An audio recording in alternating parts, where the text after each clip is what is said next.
오후에 하나님 말씀은 이제 요한복음 이제 1장, 자, 오늘은 이제 19절부터 28절까지를 이제 살펴보겠습니다. 자, 이제 태초에 계신 이 말씀에 대해서 요한복음에서는 자세히 소개를 했죠. 자, 그리고 이제 그 말씀이 육신이 되어 이제 이 땅에 나타나 사역을 시작하시기 전에 바로 이제 그분을 증거하는 증인이 먼저 나타났다 이거죠. 그 사람이 바로 왕의 선두주자 침례 요한이겠죠. 그래서 요한복음에서도 지금 이 침례 요한에 관한 증거를 이렇게 먼저 기록을 하고 있다는 얘기죠. 그래서 오늘 이 시간은 우리가 이 침례 요한에 관해서 요한복음에서 기록한 이 말씀이 어떤 의미가 있는가, 특히나 이제 백성들은 침례 요한이 누구인지에 대해 굉장히 궁금해해서 물어봤다 이거죠.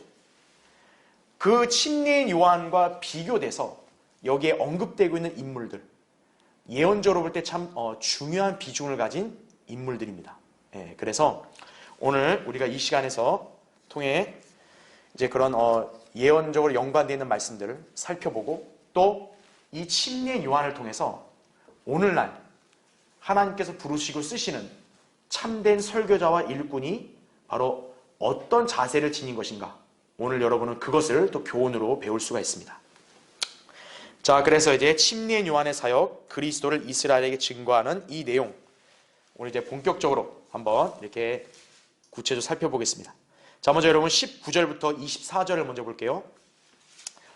또 이것이 요한의 증거라.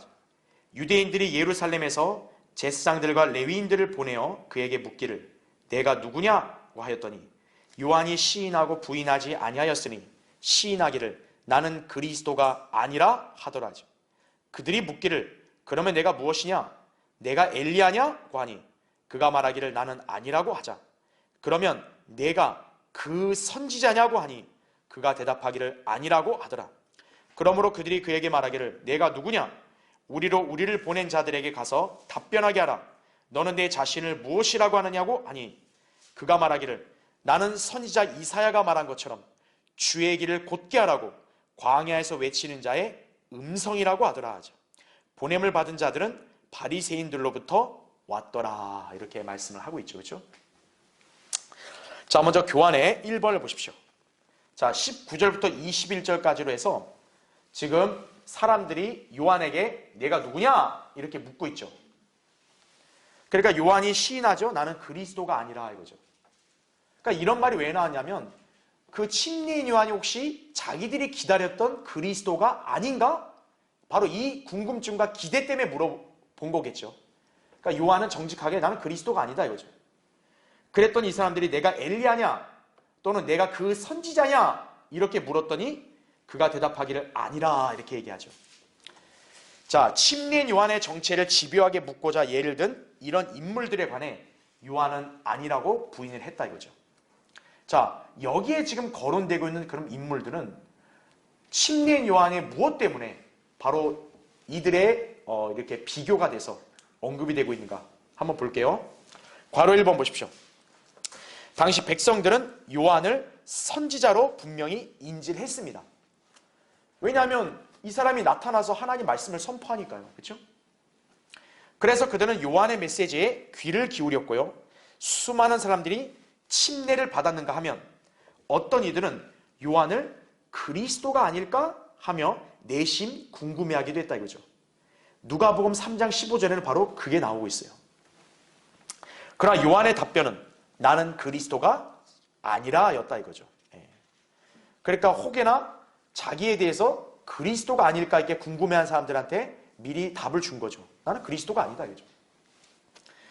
자, 괄호 2번 보세요. 그리스도는 구약에 예언된, 자, 누구라고요? 메시아다 이거죠. 기름 부음을 받은 자라는 뜻이거든요. 그래서 구약적인 의미에서는 메시아고 신약적인 의미에서는 바로 그리스도를 지칭합니다. 자, 사람들은 바로 그 그리스도가 오실 것을 알고 있었다라는 얘기죠. 그러니까 때마침 침례인 요한이 이렇게 하나님의 말씀을 선포하니까 우리가 그동안 기다려왔던 그리스도가 왔는가? 이렇게 궁금해하는 거죠. 자, 심지어는요, 음행을 일삼았던 사마리아 여인이 있죠. 이제 우리가 요한복음 4장에서 볼 텐데 그 사마리아 여인도 예수님을 향해서 뭐라 그러냐면 저는 그리스도라는 분이 세상에 오실 줄 아나이다 그러거든요. 그러니까 예수님이 너와 말하고 있는 내가 그니라 이렇게 또 소개하신 거죠. 그렇죠? 예. 자, 사마리아 여인도 알고 있었다는 거죠. 그리스도가 올 거다 이거죠. 그러니까 당시 요한의 등장으로 인해서 자기들의 기대감, 그리스도가 왔나? 바로 이거에 대해서 궁금했던 거죠. 하지만 요한은 자신이 그리스도가 아니었음을 정직하게 답변했다 이거죠. 자, 괄호 3번. 그러자 그리스도가 아니야? 그럼 오케이. 유대인들이 또 요한에게 내가 엘리야냐? 이렇게 또 물었습니다. 그렇죠? 자, 그리스도가 아니라니까 이제 그 다음 나오는 인물이 누구예요? 엘리야가 나옵니다. 그럼 왜 사람들은 엘리야에 대해서 말했을까요? 마찬가지예요. 사람들은 그리스도가 올 거라는 걸 기대했죠. 그런데 성경의 예언에 보면 그리스도가 오시기 전에 누가 먼저 온다라는 예언도 이렇게 백성들 알고 있었어요? 엘리야가 온다는 예언도 알고 있었다는 얘기죠.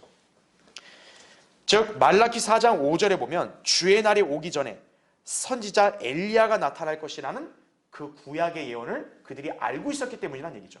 예. 그러니까 그리스도가 아니면 그러면 너는 혹시 엘리야 아니야 이거죠. 예. 하지만 요한은 뭐라 그래요? 나는 아니라고 답변했다 이거죠. 예. 자, 물론 예수님께서는 어떻게 말씀했어요? 이 침례인 요한이 엘리야라고 그렇게 말씀하셨어요. 마태복음 17장 11절에. 예.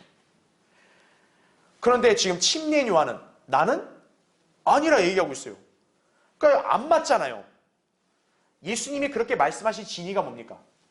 어디까지나 그들이 메시아를 받아들일 의향이 있을 때만이 침례인 요한이 엘리야가 된다라는 점이죠. 그게 마태복음 11장 14절에 나온 말씀이죠. 그러니까 예수님은 유대인들에게 조건을 다신 거예요. 너희가 받아들일 의향만 있다면 이거죠. 즉 그게 뭐냐면 메시아와 또 왕국을 받아들일 의향만 있다면 오기로 약속된 엘리야는 바로 누구였다? 침례인 요한이었다. 바로 예수님은 그걸 말씀하신 거예요. 자, 그런데 지금 침례인 요한은 아직 그런 시기가 아니잖아요. 그러니까 요한이 함부로 자신을 엘리야라고 말하지 않는 거죠. 그러니까 나는 아니다 이거죠. 예. 그 다음에 이제 괄호 4번 보세요. 또한 그들은 요한에게 그럼 이렇게 묻습니다. 내가 그 선지자냐? 이렇게 나오죠. 여러분 그 선지자 잘 표시해 두세요. 자, 여기서 그 선지자는 누구를 가리킬까요? 예수 그리스도예요. 근데 그 예수 그리스도에 관해서 구약에서 어떤 형태의 예언으로 주어졌냐면 모세와 같은 한 선지자라고 얘기하고 있습니다. 신명기 18장 15절에 나온다 이거죠. 모세가 바로 어떻게 예언했냐면 주 너의 하나님께서 너희 가운데서 나와 같은 한 선지자를 일으키신다고 말하고 있어요. 바로 여기서 그 선지자는 곧 메시아를 가리키는 거예요. 그리스도를 가리키는 거예요. 예. 그거에 대한 다른 형태의 표현이라는 얘기죠. 그러니까 모세와 같은 선지자다 이거죠. 예. 장차 나타날 예수 그리스도를 지칭하는 명칭이다 이거죠. 그러니까 요한은 당연히 뭐라고 하겠어요? 아니라 이거죠. 그게 답변한 거죠. 자, 괄호 5번. 결국 침례인 요한은 자신이 그리스도가 아니라 단지 그분의 길을 예비하는 선두주자임을 이렇게 주장했다는 얘기죠. 자, 마가복음 1장 3절에 제가 교환에 기재해놨죠. 자, 성경에도 침례인 요한을 이렇게 소개하고 있어요. 보라, 내가 내 면전에 자 누구를 보낸대요? 나의 사자를 보내리니. 아하, 침례인 요한은 바로 예수 그리스도의 사자구나 이거죠. 네. 그래서 그가 내 앞서 내 길을 예비하리라 이렇게 말씀하고 있죠. 그러니까 그리스도에 앞서서 길을 예비하는 사자구나 이거죠. 그러면서 뭐라고 하냐? 광야에서 외치는 자에 뭐가 있대요? 음성이 있어. 너희는 주의 길을 예비하고 그의 길들을 곧게 하라고 하는도다. 이렇게 말씀하고 있죠. 자, 침례인 요한은 바로 자신을 뭐라고 소개하냐면 광야에서 외치는 자의 음성이다 이거죠. 자기를. 예. 자, 그럼 이제 밑에 2번을 보십시오. 자, 22절부터 23절까지 일단 이들은 너무나 궁금해가지고 너 누구냐? 그리스도냐? 엘리야냐? 그 선지자냐? 다 침례인 요한이 아니라고 부정하잖아요. 그러니까 이들이 이렇게 재촉을 합니다. 내가 누구냐? 우리를 보낸 자들에게 가서 답변하게 하라 이거죠. 너는 내 자신을 무엇이라고 하느냐? 이렇게 묻죠. 그랬더니 요한이 아주 간단 명료하게 자신을 소개하죠. 나는 광야에서 외치는 자의 음성이다 이거죠. 여러분 그 광야에서 외치는 자의 음성을 잘 표시해 두세요. 바로 이 표현이 왜 중요하냐? 설교자의 본질을 알려주는 거예요. 즉 침례인 요한은 그리스도가 아니라 그는 예수 그리스도를 증거하는 설교자다 이거죠. 설교자. 예. 침례인 요한이야말로 정말 진정한 설교자라고 우리가 할 수 있습니다. 자, 밑에 괄호 1번 보십시오. 사람들은 침례인 요한에게 자기들을 보낸 자들에게 돌아가 답변할 수 있도록 무슨 말이든지 해달라고 조르게 됩니다. 자, 이때 요한의 답변은 무엇이었는가 이거죠. 자, 오늘날로 한번 비춰볼게요. 오늘날 뭐 목사라고 불리는 사람들, 또 유명한 부흥사라 불리는 사람들, 소위 뭐 이렇게 많은 사람들에게 존경과 명예를 이렇게 받고 있는 그런 뭐 신학자들이나 신학 교수들, 이런 사람들 앞에서 당신은 누구요? 막 이렇게 질문했다 했을 때 그들이 뭐라고 답변할까요? 막 온갖 자기의 업적을 막 들먹거리면서 막 엄청나게 거드름 피우고 자랑하겠죠, 그렇죠? 아, 나는 저 교회 들어보셨어요? 저 큰 교회에 나는 몇천 명도 몇만 명 교인들을 거느리고 있는 목사고, 아, 우리 교회는 뭐 재정 상태가 어떻고, 우리 교회는 뭐 세상에서 어떻게 유명해졌고, 막 온갖 그런 소개하겠죠, 그렇죠? 예. 자, 세상으로부터 인정받고 유명해지려고 혈안이 된 그런 배교한 사역자들이나 신학자들이라면 사역의 규모나 탄탄한 재정, 성공적인 업적과 같은 바로 경건의 모양을 자랑했을 것이다, 그죠? 경건의 모양. 디모데후서 3장 5절에 나온 대로, 그렇죠? 그러니까 그들과 비교해 봤을 때 침례인 요한은 확연히 다른 인물이에요. 여러분, 침례인 요한이 단순한 인물일까요? 예수님은 여자에게서 난 사람 중에 침례인 요한보다 더 훌륭한 사람 없다 그랬어요.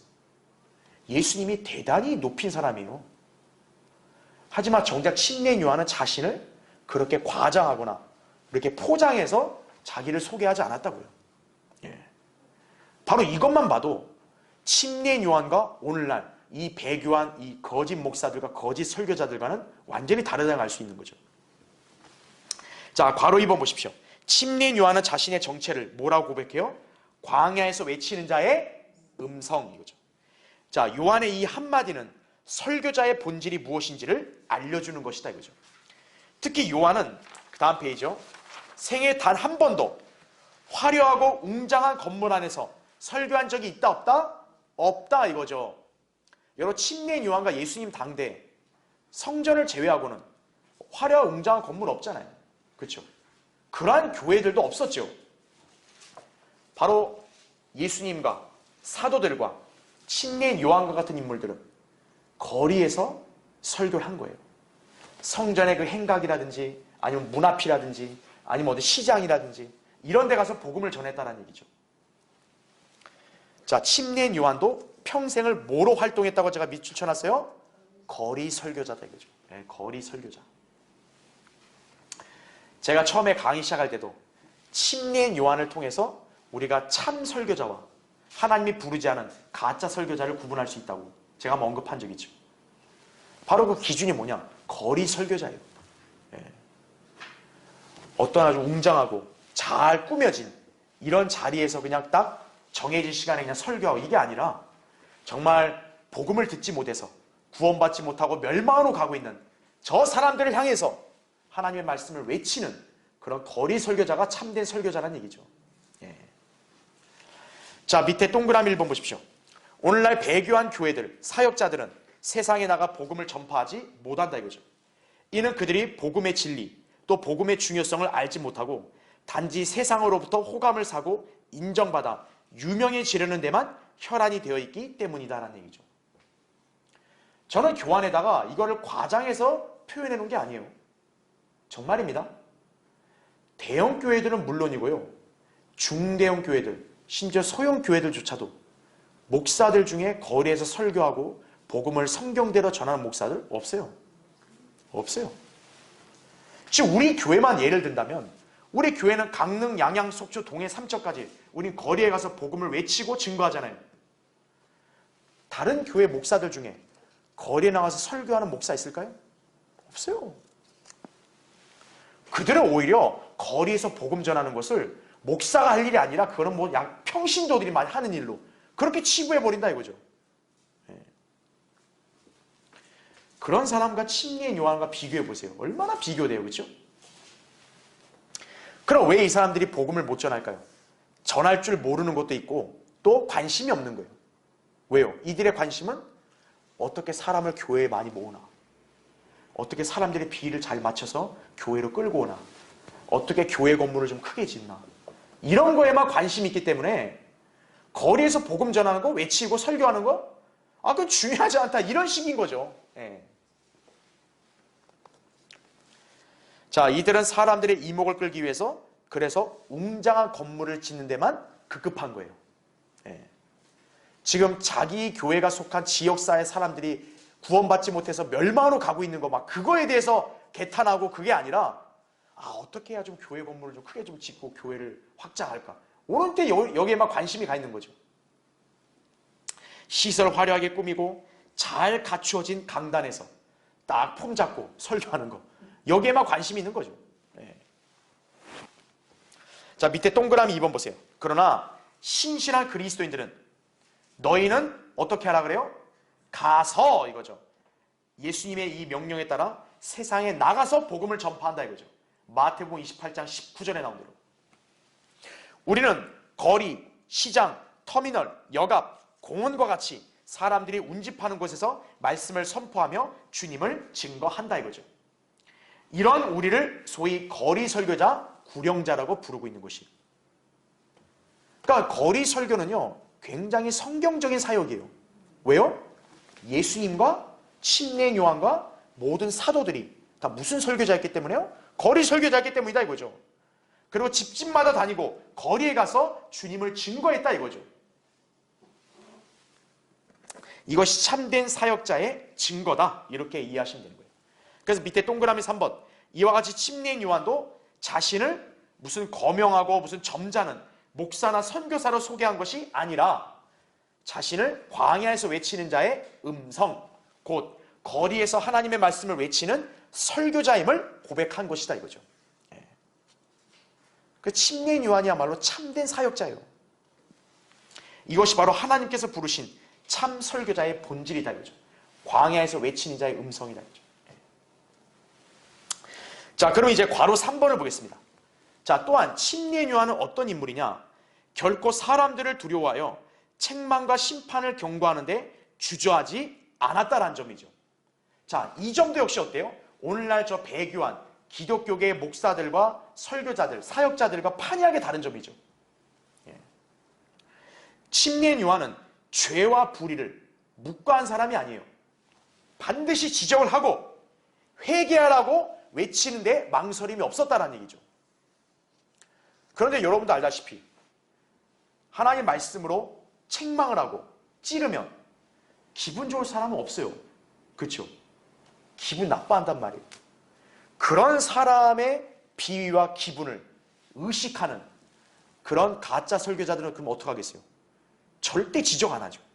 그들의 비위를 절대 건드리지 않으려고 하죠. 네. 그런 사람들은 참된 설교자가 아니란 얘기죠. 침례인 요한은 결코 당시 이스라엘 백성의 그 무리를 의식하거나 두려워한 적이 없어요. 그들에 대해서 죄에 대한 강력하게 책망하고 의로 돌이키라고 그렇게 설교했던 사람이다 이거죠. 이것이 바로 설교자로서 지녀야 할, 자꾸 밑줄 쳐놨죠. 뭐라고요? 담대함이다. 담대함. 잠언 28장 1절에 그렇게 나오죠. 의로운 자들은 사자처럼 뭐라 그래요? 담대하니라 이거죠. 세상의 눈치를 안 본다 이거죠. 우리는. 자, 동그라미 1번 보십시오. 배교한 라오디케아 교회 시대에는 무수한 사람들이 자칭 사역자로 나서고 있지만 실상 그들은 가려운 귀를 즐겁게 해주는 선생들일 뿐이다 이거죠. 디모데후서 4장 3절에 나온 대로. 그러니까 이 오늘날 마지막 때 현상이 뭐냐면 하나님 말씀 진리를 강력하게 선포하는 설교자를 원하지 않아요. 세상은. 뭘 원해요? 그러니까 좋은 거. 그냥 이게 귀 간지럽게 해주고 아주 부드러운 거.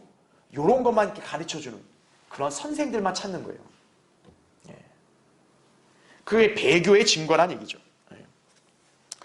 그래서 세상과 죄인들 그리고 회중들에게 죄에 관한 책망, 심판에 관한 경고, 회개 이것을 강조하지 않는다는 얘기죠. 특히나 오늘날 대다수 교회들의 강단들에서는요, 마귀와 지옥에 관한 설교는 이미 사라졌어요. 절대로 마귀와 지옥에 관한 설교하지 않아요. 왜요? 그거를 들으면 회중들이 어떻게 해요? 기분 나빠하거든요. 듣기 거북하다 이거죠. 아, 여기 교회 오면 불편하다. 안 나올래. 그게 소위 가짜 설교자 목사들이 가장 무서워하는 거예요. 이 사람들은 하나님으로부터 책망받는 거, 그 다음에 심판받는 거, 이거에 대한 두려움이 아니라 자기가 지금 맡고 있는 교회에 사람이 안 오는 거를 제일 두려워하는 거예요. 그래서 어떻게 하는 거예요? 비위를 맞추는 거예요. 그래서 그런 자들은 어떻게 합니까? 담대함이 없죠. 특히나 교회에다 돈 많이 내는 사람들 있잖아요. 좀 이렇게 사회적으로 성공하고 유명한 사람들, 그런 사람들이 교회에 올 때 그런 사람의 비위에 거슬리는 책망 할까요? 절대 못하죠. 예.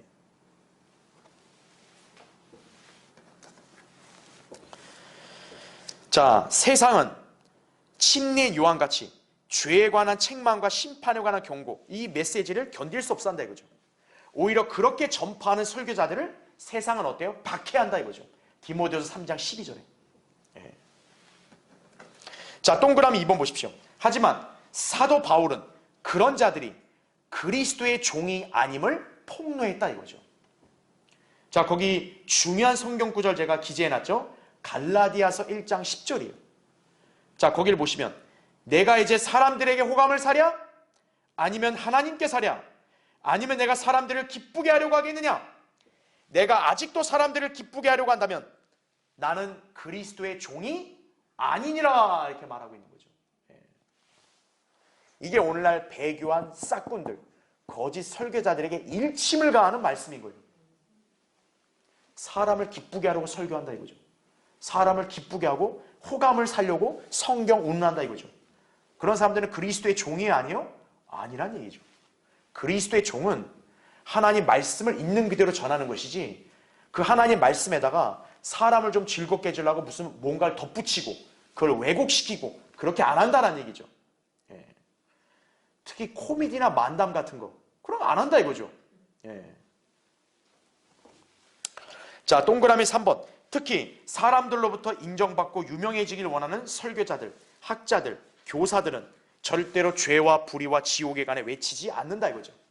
이들의 관심은 오로지 사람들로부터 존경과 칭송을 받는 것이기 때문이다라는 얘기죠. 여러분, 사람들로부터 인기를 얻으려면 어때야 돼요? 그 사람 기분 좋은 얘기만 해줘야죠. 그렇죠. 호감을 사야죠. 그 사람의 죄를 지적하고 심판을 경고하고 멸망한다고 얘기하면 좋겠어요? 싫어하죠. 그렇게 해가지고 사람들로부터 인기가 없어진다. 가짜 설교자들은 그런 걸 제일 두려워하는 거예요.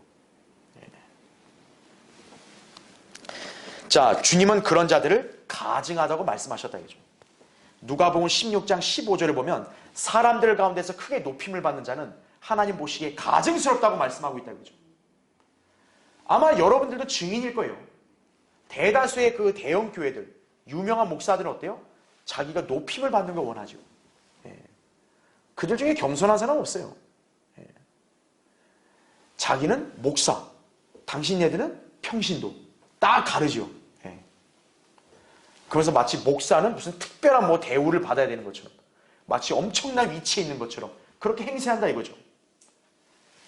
근데 여러분 잘 아셔야 될 게, 오늘날 이 시대만 그런 게 아니라 침례 요한이 있던 당대도 똑같았다는 얘기예요.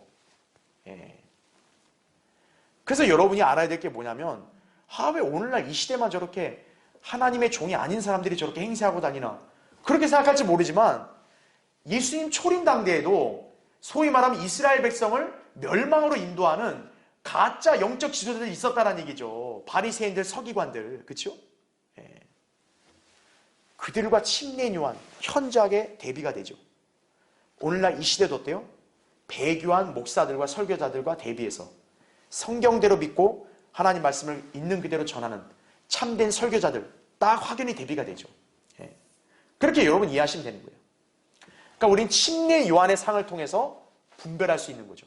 아하, 거리에서 담대하게 복음을 외치고 하나님 말씀을 선포하는 설교자가 침례인 요한과 같은 참된 사역자구나. 그렇게 알 수 있는 거죠. 예. 사람의 비위를 두려워하고 거슬리는 것을 무서워하는, 하지 않는 그런 용감한 하나님 말씀을 그대로 전하는 그런 사람이 하나님의 종이구나. 그렇게 알 수 있는 거예요.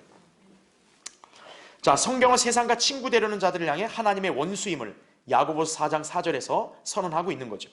자, 밑에 동그라미 4번. 하나님의 참된 종들은 모두 하나님께서 명령하신 대로 말씀을 전파한다 이거죠.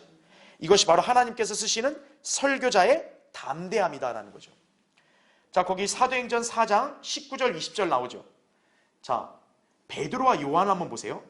그들에게 대답하여 말하기를 하나님 앞에서 너희에게 경청하는 것이 하나님께 경청하는 것보다 더 옳은 일인지 판단하라. 우리는 보고 들은 일들을 말하지 아니할 수 없노라. 이렇게 말하죠. 이게 지금 어느 상황이냐면 소위 종교 지도자들 공회 앞으로 끌려가서 이 종교 지도자들이 베드로와 요한을 갖다가 위협한 거예요. 절대 예수의 이름 말하지 마. 가만 안 둬. 이랬을 때 그들이 한 고백이에요. 여러분, 베드로와 요한은 많이 배운 사람이에요? 어부들. 무식한 사람들이라고요. 그런데 사도행전 4장 13절에는 어부들이어서 무식한 줄 알았는데 담대하더라 이거죠. 그렇게 기록되어 있다 이거죠. 자, 동그라미 5번 보세요. 이와 같이 침례인 요한은 당시 완악한 이스라엘 백성을 책망하며 회개하도록 외쳤다라는 얘기죠. 여러분, 침례인 요한이 얼마나 신랄하게 비판했는가 보세요. 거기 누가복음 3장 7절 9절 나오죠. 교환에 침례인 요한이 뭐라고 불러요? 오 독사들의 세대야 이거죠. 여러분, 이 표현도 누가 썼어요? 예수님도 똑같이 썼죠. 누가 너희에게 다가오는 진노에서 피하라고 경고하더냐? 그러므로 너희는 회개에 합당한 열매들을 맺고, 이렇게 나오죠. 회개를 촉구한 거죠. 그러므로 좋은 열매를 맺지 못하는 나무마다 찍혀 어디에 던져진대요? 불 속에 던져지더라죠. 오늘날로 따지면 구원받지 않은 당신들은 지옥으로 간다고 그렇게 외치는 거예요. 여러분, 세상이 그런 외침을 좋아하겠어요? 싫어하죠. 인기를 얻을 수 없어요. 그런 설교자는. 침례인 요한이 바로 그런 설교자였다는 얘기죠. 그러면서 그는 백성들에게 죄에서 의로 돌이키도록 설교했음을 누가복음 3장 10절부터 14절에 또 상세하게 설명되어 있다 이거죠. 자, 밑에 3번을 보세요. 자, 23절에 침례인 요한이 자신을 이렇게 얘기합니다. 나는 선지자 이사야가 말한 것처럼 주의 길을 곧게 하라고 광야에서 외친 자의 음성이라, 이렇게 나오죠. 자, 이것은 이사야 40장 3절의 말씀이에요. 그러니까 이사야가 40장 3절에서 했던 말씀 있죠? 이거를 지금 침례인 요한이 바로 그 예언의 대상이 자기라고 지금 소개하고 있는 거죠. 그러니까 이사야의 예언이 침례인 요한에 와서 성취가 된 거예요. 그렇죠? 자, 밑에 괄호 1번. 일찍이 선지자 이사야는 메시아의 신 주 예수 그리스도에 앞서서 위대한 선지자가 나타날 것임을 예언했다라는 얘기죠. 광야에서 외치는 자의 음성이 있어 너희는 주의 길을 예비하라. 사막에서 우리 하나님의 대로를 곧게 하라. 자, 이런 말씀이 바로 지금 침례 요한에게 적용됨을 알려주는 거죠. 자, 맨 밑에 괄호 2번. 그의 예언대로 침례 요한이 광야에서 외치는 자의 음성으로서 예수 그리스도를 증거했던 것이다라는 얘기죠. 다음 페이지요. 요한은 예수 그리스도보다 먼저 와서 그분의 길을 예비하는 임무를 수행했다라는 거예요. 그래서 그 밑에 보면 마태복음 11장 10절 나오죠. 이는 이 사람에 관하여 기록되기를 보라, 내가 나의 사자를 내 면전에 보내노니 그가 내 앞서 너의 길을 예비하리라고 하였기 때문이라. 이렇게 나오죠. 내 앞서, 그러니까 그리스도를 앞서서 길을 예비한다 이거죠. 자, 밑에 괄호 3번. 자, 중요한 내용. 자, 밑줄 쳐놨죠. 보세요. 다만 요한이 예비하는 주의 길은 무슨 길이라고요? 왕국의 길이지 십자가의 길이 아님을 유념해야 된다는 거예요. 이 점을 오해해가지고 침례인 요한이 오늘날 신약 시대에 마치 그리스도인들처럼 십자가의 복음을 전했다, 그렇게 착각하면 안 돼요. 침례인 요한은 어디까지나 뭐예요? 왕의 길을 예비하는 왕의 선두주자라는 얘기죠. 어떤 왕? 천국의 왕이라는 거죠. 예. 그래서 침례 요한은 메시지를 뭘 전파했어요? 회개하라. 뭐가 가까이 왔다? 천국이 가까이 왔다. 반면에 예수님은 천국이 가까이 왔다고도 얘기했고 하나님의 나라도 전파했죠. 그러나 침례 요한은 하나님의 나라를 전파한 적이 있다 없다? 없다는 점 아셔야 돼요. 침례 요한은 회개하라. 천국이 가까이 왔다 이거죠. 예. 그러니까 그가 예비하는 주의 길은 왕국의 길이었다. 그 점을 여러분이 잘 아셔야 돼요. 그러니까 지금 침례 요한은 천국 복음을 전파했고, 그렇죠? 백성들이 천국에 들어가기 합당하도록 죄에서 회개하고 의로 돌이키라고 그래 설교하고 있는 거예요. 그러면서 침례를 주고 있는 거다. 그렇게 이해하시면 된다는 얘기죠. 그러니까 오늘날 이 점을 오해하는 몇몇 교회들은 침례 요한이 준 침례 있죠. 이거를 신약교회의 침례와 똑같다고 가르치는 사람들이 있어요. 아니라는 거죠. 명백히 다른 거예요, 그거는. 바로 이 진리를 우리가 잘 알아야 된다는 얘기죠. 그래서 죄에서 돌이키겠다고 결심한 사람들이 결국 침례에 순종을 했죠. 요한이 주는 침례에, 그렇죠? 예. 자, 밑에 4번을 보세요. 한편 침례 요한을 추궁하려고 했던 유대인 종교 지도자들은 자, 다름 아닌 누구였어요? 제사장들, 레위인들, 그리고 바리새인들이었다라는 거죠. 우리가 19절과 24절을 보면 침례 요한에게 그가 누군지를 묻도록 사람을 보냈다 그랬잖아요. 그때 보냄을 받은 사람들이 제사장들, 레위인들이라고 나오고 있고 또 24절에는 바리새인들이 그들을 보냈음을 기록하고 있다 이거죠. 즉 침례 요한의 정체를 추궁하려는 자들은 다름 아닌 누구였어요? 종교 지도자들이었다는 얘기죠. 자, 이들은 당시 사회에서 분명 존경받는 위치에 있었죠. 그렇죠?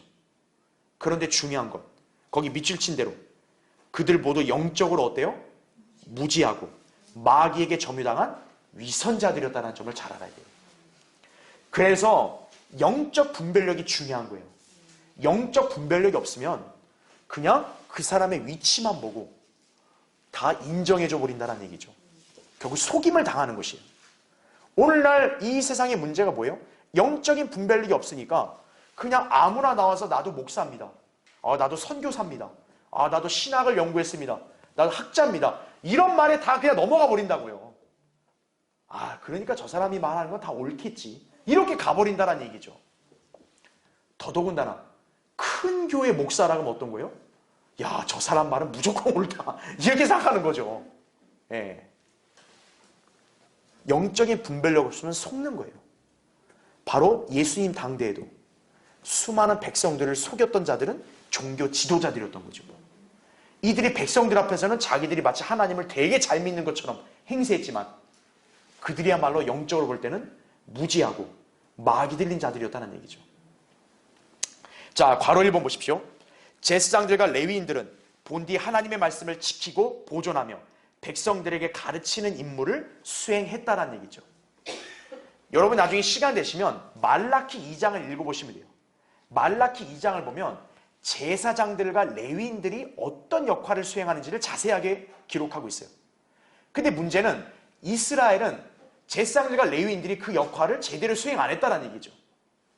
자, 어떤 역할인지는 거기 제가 말라키 2장 7절을 기록해놨죠. 자, 그 9절 보세요. 자, 이는 제사장의 입술은 자, 뭐를 지켜야 한다고 그래요? 지식을 지켜야 한다. 여기 지식이 뭐겠어요? 하나님 말씀에 관한 지식인 거죠. 율법의 지식인 거죠. 그 다음에 사람들은 그의 입에서 뭐를 찾아야 한다 그래요? 율법을 찾아야 함인 이거죠. 그 말이 뭡니까? 백성들은 율법을 누구에게 가서 듣고 배워야 된다는 거예요? 제사장들에게 가서 배워야 된다는 걸 알려주는 거죠. 이는 그가 만군의 주의 사자이기 때문이라. 말라키 2장 7절의 말씀이고요. 자, 일례로 여러분 그 에스라 있죠. 에스라 7장 6절과 10절을 참고로 보면은 단지 이 에스라는 당시에 서기관이거든요.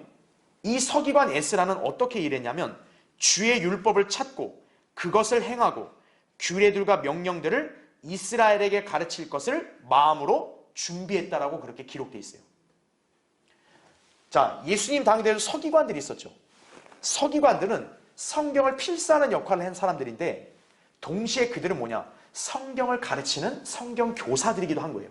서기관들이. 그러니까 성경에 보면 에스라처럼 정말 좋은 서기관도 있어요. 그런데 예수님 초림 때는 서기관들은 대다수 뭐예요? 다 나쁜 서기관들인 거죠. 백성들로 하여금 하나님 말씀을 제대로 가르친 게 아니라는 거죠. 그래서 괄호 2번 보세요. 초림 때 유대의 종교 지도자들은 오히려 전통으로 하나님의 계명을 폐기했던 자들이다 이거죠. 바로 예수님이 그들의 아주 사악한 점을 신랄하게 지적한 거죠. 마가복음 7장 6절부터 13절에 나온다는 거죠. 그러니까 하나님 말씀이 중요한 건데 자기들이 고수하고 있는 전통으로 하나님 말씀을 뭉개뜨리는 거예요. 무시해버리는 거예요. 그러니까 말씀보다 뭐가 중요하다? 우리 전통이 중요하다. 여러분 오늘날 교계와 얼마나 똑같냐 이거죠. 오늘날 이 대다수의 제도화된 교회들 자기네 교단 교리가 더 중요하다. 자기네 전통이 더 중요하다 이거죠. 성경이 변개되다 이거는 중요하지 않다 이거죠. 예. 자, 이 초림 때 유대 종교 지도자들의 특징이 뭐냐? 긴 옷을 즐겨 입어요. 긴 옷. 오늘날 목사들이 입는 뭐예요? 가운이죠. 그 다음에 아버지라 불리기를 좋아했던 자들이라고 마태복음 23장 2절 9절과 누가복음 20장 46절에 나와요. 오늘날 사람들로 하여금 아버지라 불리는 종교 지도자들 있죠. 누굽니까? 카톨릭의 신부들이죠. 교황들. 네. 또 이 유대 종교 지도자들은 극단적인 성별주의와 의식을 자랑하며 경건한 체하는 삶을 살았던 종교적 위선자들이었다는 얘기죠. 즉 뭐냐면 율법에 있는 하나님의 말씀을 두려움으로 믿고 지키는 게 아니라 딱 뭐 안식일이나 자기들 딱 전통 딱 이거 지키면서 거룩한 체 하는 거예요. 예. 그러니까 백성들은 그 외형만 보고 야 저분은 참 하나님의 사람이다 막 이렇게 착각을 하는 거죠. 그래서 예수님께서는 이들을 극도로 저주하셨던 것이다 이거죠. 마태복음 23장을 보면 정말 바리새인들 서기관들이 아주 실족하다 싶을 정도로 예수님이 아주 그들을 신랄하세요. 예. 엄청나게 꾸짖고 저주하신다는 얘기죠. 왜냐하면 이들이 바로 하나님의 백성인 이스라엘을 멸망으로 끌고 가고 있기 때문에 그랬던 거예요. 자, 괄호 3번. 그러다 보니 이들은 침례인 요한의 사역을 거부하고 예수 그리스도를 붙잡아 불의한 재판을 행했던 자들이다 이거죠. 요한복음 18장에 나오죠. 그리고 로마의 권세를 통해 십자가의 죽음에 예수님을 넘겨주었죠. 누가복음 23장 2절, 마가복음 15장 11절. 그뿐만 아니라 사도 베드로와 요한이 복음을 전파하지 못하도록 위협하고 방해를 했죠. 사도행전 4장 18절, 5장 40절. 또는 급기야 누구까지 죽이려고 해요? 사도 바울까지 죽이려고 한 거예요. 사도행전 23장 13절부터 21절. 이들이 누구라고요? 하나님을 잘 믿는다고 하는 종교 지도자들이었다는 거예요. 여러분 꽤 충격적이지 않으세요? 보통 사람들이 볼 때는 너무 충격적이다 못해 이건 이해하기 어려운 거예요. 근데 이게 진리라는 거죠. 그러니까 지금 침례인 요한이 이렇게 나타났다 이거죠. 침례인 요한이 회개하라고 전파하고 있다 이거죠. 백성들을 의로 돌이키도록 하고 있다 이거죠. 그럼 그거를 본 진짜 참다운 종교 지도자들이라면 침례인 요한의 사역을 적극 장려해야죠. 이게 맞다고 이래야죠. 근데 지금 이들은 어떻게 하는 거예요? 요한한테 찾아와서 너 누구야? 너 뭔데? 이거예요. 쉽게 말하면. 아니 하나님의 사람들이 하나님의 사람 못 알아봐요? 이걸 통해 그들이 바로 위선자들이라는 걸 알 수 있는 거죠. 예.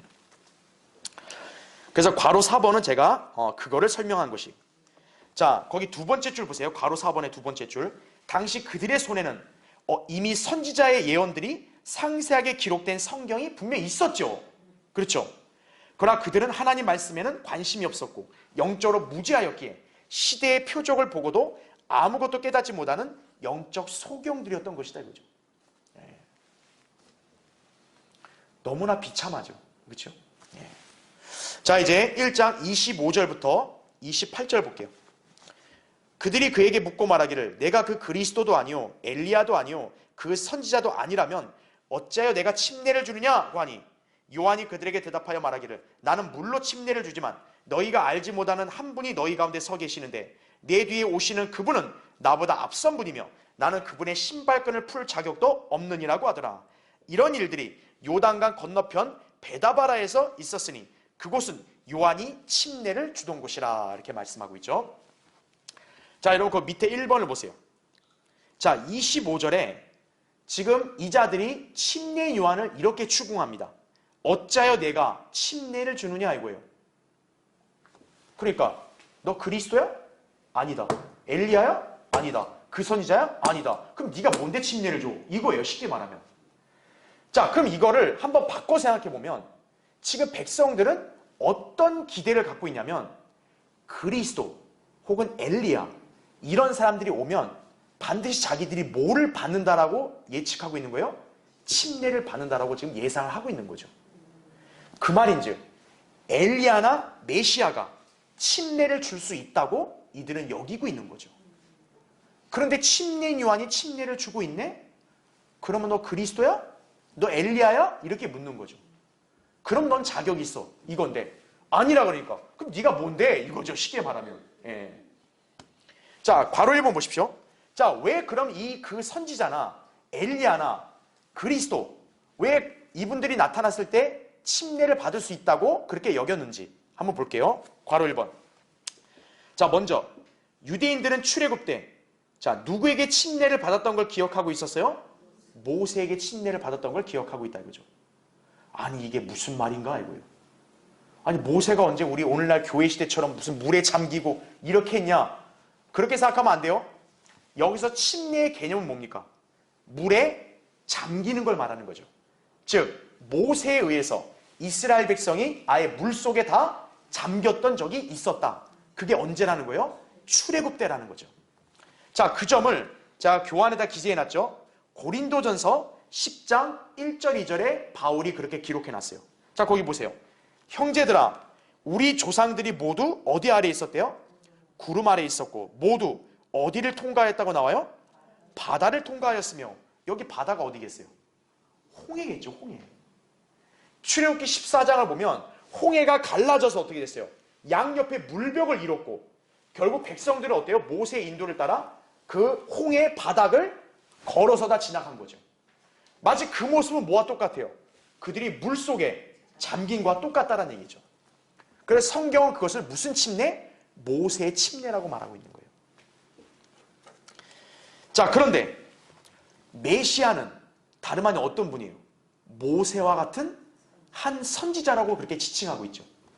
자, 이스라엘 백성 전체가 모세에게 침례를 받았음을 이스라엘 백성은 알고 있죠.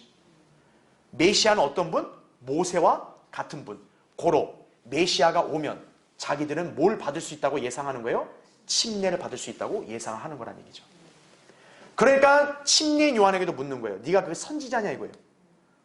근데 그게 아니면 네가 왜 침례를 주냐 이거죠. 예. 그 다음에 괄호 2번. 자, 그렇다면 엘리야는 어떤가 이거죠. 지금 이들이 침례와 연관해서 또 엘리야를 얘기하고 있어요. 그렇죠? 그럼 엘리야는 침례를 받은 적이 있는가? 있다 이거죠.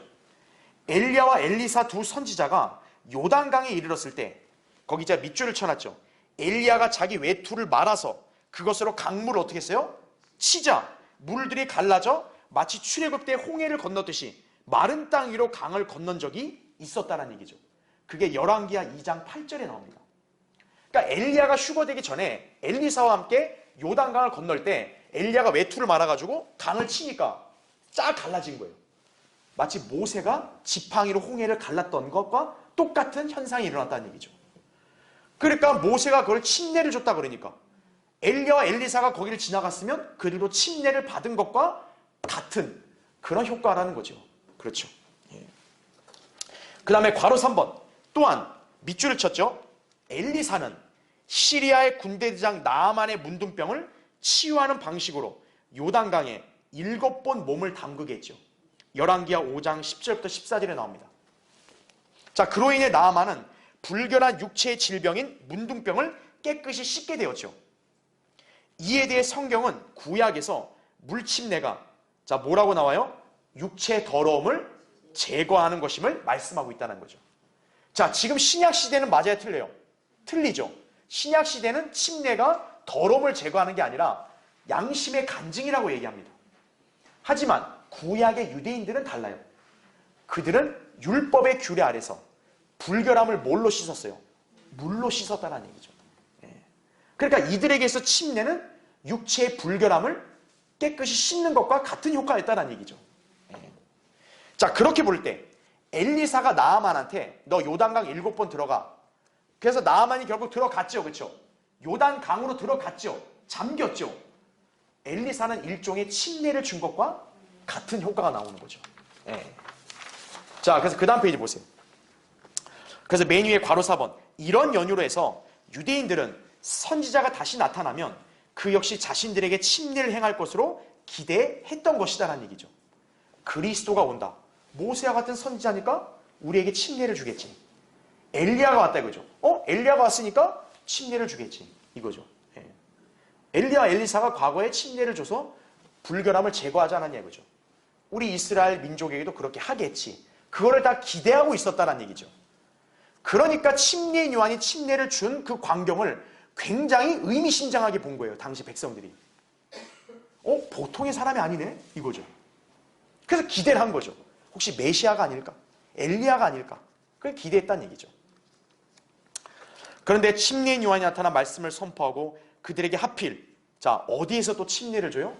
요단강이에요. 또 요단강. 엘리야와 엘리사가 건넜고 또 나아만을 깨끗게 했던 그 요단강에서 또 침례를 주니까 이거 보통의 장소도 아니잖아요. 그러니까 그들이 기대를 하면서 이렇게 물은 거죠. 자, 괄호 5번 보십시오. 요한이 그럼 침례를 준 목적은 뭘까요? 자, 이건 이제 다음 시간에 제가 자세히 또 강의할 거예요. 이스라엘에게 예수 그리스도가 뭐이심을 알리는 거라고요? 메시아이심을 알리는 거란 얘기죠. 이게 침례인 요한이 침례를 준 목적이다라는 얘기죠. 그러면서 뭘 비교했어요? 요한은 자기는 물로 침례를 주지만 내 뒤에 오시는 분은 성령으로 침례를 준다. 또 불로 침례를 준다. 그렇게 얘기했죠. 마태복음 3장 11절 12절에는. 그렇죠? 그러니까 침례인 요한의 침례는 뭐예요? 너희들에게 그리스도를 알리는 거다 이거죠. 자, 그러나 계속 보세요. 밑주신 거. 유대인들이 그분을 영접하고 왕국에 들어가려면 그냥 들어갈 수는 없어요. 그렇죠? 왜요? 이스라엘은 죄악 가운데 있기 때문에. 그러니까 침례인 요한이 그들에게 뭐 하라고 선포한 거예요? 회개하라고 선포한 거예요. 그래서 백성들이 그걸 듣고 찔림받아서 저 회개하겠습니다. 그렇게 고백했다면 그 회개의 표식으로 뭐를 받아야 돼요? 침례를 받아야 된다는 얘기죠. 그게 요한이 침례를 준 목적인 거예요. 그래서 자신들의 죄를 씻는 일종의 정결례가 필요했다는 얘기죠. 방금 제가 설명한 대로 구약의 율법에 따라 불결함을 물로 씻잖아요. 그러니까 이들이 죄로부터 우리가 회개해서 의로 가겠습니다. 그래야 이제 왕국에 들어갈 자격이 있잖아요. 그 일환으로 그들이 침례를 받아서 자기들의 육체의 불결함과 죄를 씻었다는 얘기죠. 그래서 침례인 요한의 침례는 이스라엘에게 해당되는 거란 얘기죠. 그래서 유대인들이 그들을 영접하기 위한 어떤 일환으로 불결함을 정결하게 하는 의식인 침례를 받은 것이다. 그렇게 이해하시면 됩니다. 자, 그 다음 밑에 2번 보세요. 27절에 자, 침례인 요한이 자신을 이렇게 소개합니다. 내 뒤에 오시는 그분은 나보다 뭐한 분이래요? 앞선 분이며 나는 그분의 신발끈을 풀 자격도 없느니라. 그죠? 참으로 겸손하고 고결하죠? 자, 침례인 요한의 사역의 목적과 고결함을 엿볼 수 있는 거예요. 괄호 1번 보십시오. 자, 요한은 구약에서 예언되었던 그 선지자였죠. 그는 제사장 사카랴의 아들로 태어났죠. 그래서 출생부터 하나님의 능력이 직접적으로 개입되었으며 모태에서부터 성령으로 충만했다고 나와요. 그리고 많은 이스라엘 자손을 하나님이신 주께로 돌아오게 하는 위대한 사역자임을 누가복음 1장 5절부터 17절에 증거하고 있다는 얘기죠. 그렇기 때문에 요한은 자기가 대단한 사람이라고 소개할 수도 있는 거예요. 그런데 괄호 2번 보세요. 그러나 그는 조금도 자신을 내세우지를 않았다라는 점이죠. 이게 설교자의 자세예요. 설교자는 자기가 능력 있는 설교를 할 수 있는 사람이라 할지라도 자기 자신이 대단해서 그렇게 하는 게 아니죠. 자기는 그저 하나님의 도구에 불과한 거죠. 그래서 설교자는 자기를 드러내면 안 돼요. 예수 그리스도를 드높여야 된다는 얘기죠. 침례인 요한이 바로 그런 인물이었다 이거죠. 이제 곧 오실 예수 그리스도를 증거하면서 그분을 높여드리고 백성들이 그분을 맞아들일 수 있도록 준비하는 데에만 몰두하고 있었다는 얘기죠. 진정한 사역자의 자세인 거예요. 예. 자, 괄호 3번. 그렇게 예수님께서는 훗날 그를 가리켜 자, 뭐라고 평가하셨냐면 선지자보다 더 훌륭한 사람이다. 이렇게 평가한 거예요. 아, 예수님이 이렇게 평가했다면 대단한 사람 아니에요? 그렇죠? 그러면서 여자에게서 태어난 사람 가운데 침례인 요한보다 더 큰 사람은 일어난 적이 없었느니라. 이렇게 격찬을 하셨다 이거죠. 자, 이제 마지막 3번을 보십시오. 요단강 건너편 베다바라. 자, 그곳은 요한이 침례를 주던 곳이라. 28절에 이렇게 말씀하고 있죠. 자, 침례인 요한이 당시에 이스라엘 백성에게 침례를 주던 장소는 요단강이었습니다. 근데 그 요단강에서도 어디냐? 건너편 베다바라라고 나오는데 이곳은 위치적으로 보면 요단강 동편이에요. 자, 그럼 여러분이 여기서 잘 알아야 될 게 뭐냐면 왜 침례인 요한이 요단강에서 침례를 주었냐 이거죠. 이 요단강은 예언적인 측면으로 볼 때 굉장히 중요한 장소이기 때문에 그래요. 거기 밑줄 친 거 보면 요단강은 일단 그리스도께서도 침례를 받으신 곳이죠. 그렇죠? 그뿐만 아니라 거기 잘 기억해 두세요. 그분의 재림과 관련된 인물들이 거쳐간 장소라는 점에서 사뭇 의미심장하다는 얘기죠. 자, 괄호 1번 먼저 볼게요. 그리스도께서 침례를 받으신 곳. 자, 구약에서 볼 때 여호수아가 요단을 건넌 곳이기도 해요. 여호수아 3장과 4장에 나온 대로.